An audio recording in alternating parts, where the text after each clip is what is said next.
নমস্কার বন্ধুরা, লুবনার রাসুই ঘরে আবারও সবাইকে স্বাগত জানাই। আজকে আমি তৈরি করে দেখাচ্ছি একদম ঝালঝাল স্পাইসি ডিম আলুর কালিয়া বা ডিম আলু দিয়ে ঝোল, আমরা যেটাই বলে থাকি না কেন, যেটা খেতে গরম ভাত, রুটি, পরোটা, রুমালি রুটির সাথে অসাধারণ লাগে। চলুন আজকে দেখে নিই আমার আজকের রেসিপি। সবার প্রথমে এখানে আমি কড়াই বসিয়ে দিয়েছি। কড়াইটা খুব ভালো মতো গরম করে নিয়েছিলাম। তার মধ্যে দিয়ে দিলাম পরিমাণ মতো তেল। তেলটাও যখন গরম হয়ে গেছে, এবার নুন আর হলুদ পরিমাণ মতো দিয়ে দিয়েছি আর তেলের সাথে খুব ভালো করে মিশিয়ে নিলাম। মিশিয়ে নেওয়ার পর খোসা ছাড়িয়ে রাখা ডিমগুলোকে দিয়ে দিলাম। তেলের মধ্যে যদি আগে থেকে নুন হলুদটা দিয়ে নেওয়া যায়, তাহলে যখন ডিমটা ফ্রাই করা হবে, ডিমের গায়ে খুব ভালো মতো কোটিংটা হয়ে যায়, কোনো অংশে বাদ পড়ে যায় না। 2-1 মিনিট তেলের মধ্যে নাড়াচাড়া করে নিয়েছি। এবার আমি ডিমগুলোকে একটা বাটির মধ্যে তুলে নিলাম লাল লাল করে ভেজে। ওই একই কড়াইয়ের মধ্যে আরও কিছুটা সাদা তেল ব্যবহার করলাম।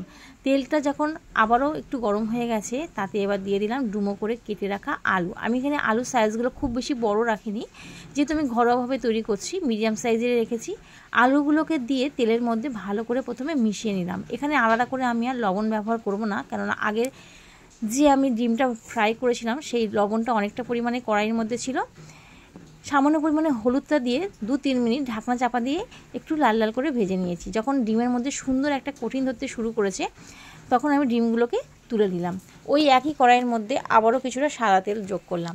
তেলটা যখন একটু গরম হয়ে এসেছে, ফোড়নে দিয়ে দিলাম একটা তেজপাতা, যেটাকে আমি একদম ছোট করে কেটে নিয়েছি, আর দিয়ে দিলাম গোটা গরম মশলা, মানে লবঙ্গ আর এলাচ। এখানে আমি ডালচিনি ব্যবহারটা করলাম না, আপনারা চাইলে করতেই পারেন। ফোড়ন থেকে যখন মিষ্টি গন্ধ ছেড়ে দিয়েছে, তাতে দিয়ে দিলাম কুচিয়ে রাখা পেঁয়াজ। এখানে আমি 2টো মিডিয়াম সাইজের পেঁয়াজকে কুচিয়ে নিয়েছি। যে পরিমাণে আমি রান্নাটা করব সেই অনুপাতে আমি পেঁয়াজটা কেটেছি, আপনারা কম বেশি করেও নিতে পারেন। ঢাকনা চাপা দিয়ে পেঁয়াজটাকে নরম হওয়ার জন্য লো ফ্লেমে রেখে দিলাম। ঠিক তখনই আমি একটা মশলার পেস্ট তৈরি করব। মিক্সিং জারের মধ্যে দিয়ে দিলাম একটা বড় সাইজের টমেটো কুচিয়ে নিয়েছি, আর তাতে দিয়ে দিলাম 2টো ঝাল লঙ্কা, আর আদা 1.5 ইঞ্চি আদাকে কেটে নিয়েছি, আর রসুনগুলোকে দিয়ে দিলাম 5-6 কোয়া। সমস্ত কিছুকে দিয়ে খুব ভালো করে একটা মসৃণ পেস্ট তৈরি করে নেব। আরও একটা আমি মশলার পেস্ট তৈরি করব, যেটা রেগুলার মশলা। একটা বাটির মধ্যে আগে থেকে 1 চামচ ধনে আর 1/2 চামচ জিরেকে জল দিয়ে খুব ভালো করে শিলের মধ্যে আমি বেটে নিয়েছিলাম।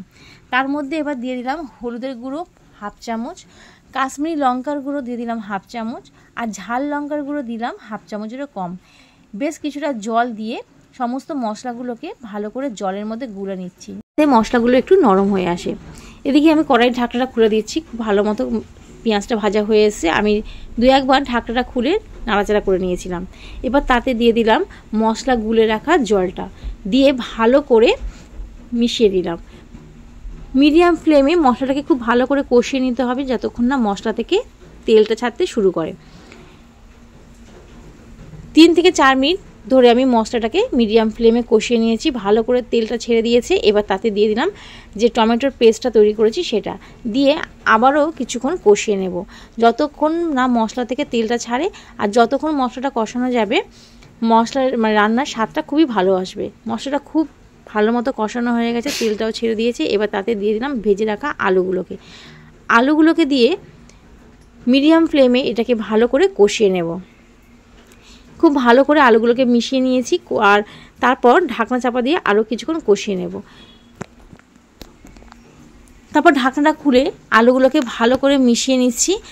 এবার তাতে দিয়ে দিলাম জল। এখানে আমি মিক্সির মধ্যে কিছুটা মশলা লেগেছিল, আর অল্প করে জল দিয়ে ধুয়ে সেই জলটা দিয়ে দিলাম।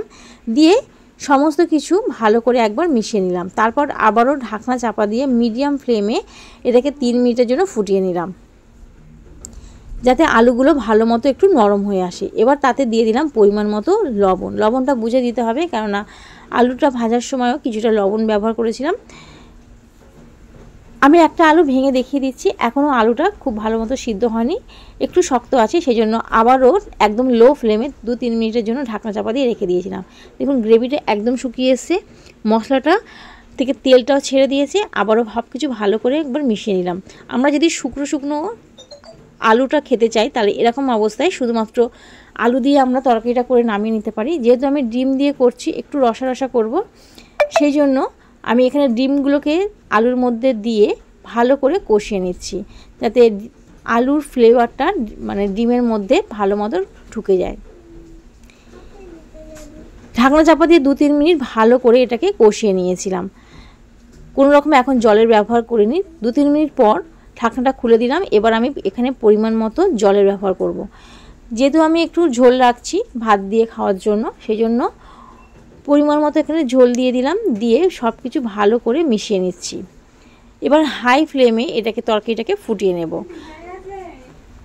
যতক্ষণ না এই গ্রেভিটা শুকিয়ে আসছে। ভালো করে ফুটিয়ে নিয়েছি। এবার তাতে দিয়ে দিলাম গরম মশলা গুঁড়ো। গরম মশলা দিয়ে আবারও একটু মিশিয়ে নিচ্ছি।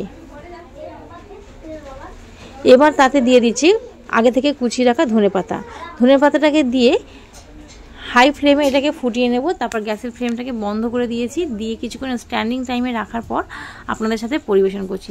তো রেসিপিটা আপনাদের কেমন লাগলো অবশ্যই কমেন্টে জানাবেন। ভালো লাগলে প্রত্যেকবারের মতো চ্যানেলটাকে সাবস্ক্রাইব করবেন, পাশে থাকা বেল আইকনটি প্রেস করবেন। আর যারা ফেসবুক পেজ থেকে দেখছেন একটা লাইক দিয়ে আমার চ্যানেলটাকে ফলো করবেন। ভালো থাকবেন, সুস্থ থাকবেন।